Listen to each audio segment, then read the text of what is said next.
Good morning po sa inyo lahat. Isa pang muli yugto ng ating daily Bible blessings.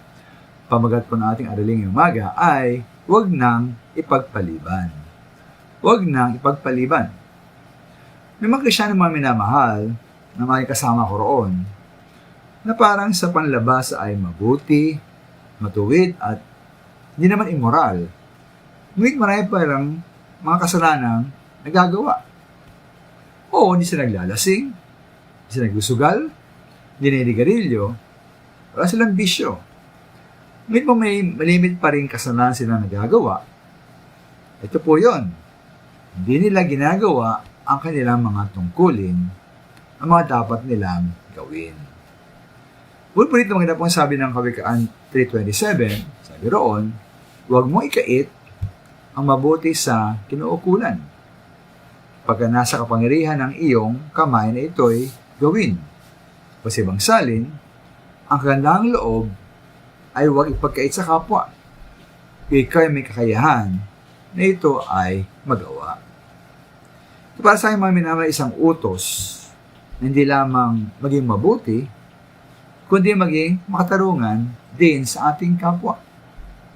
At ibigay po sa iba, ating kapwa, ang karapat-dapat sa kanila. Huwag silang pagkaitan ng mabuti o handang loob.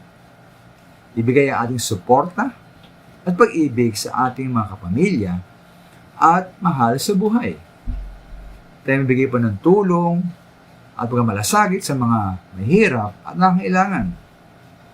Ibagi po natin ang Ebanghelyo na salita ng Diyos, lalo na sa mga hindi ligtas.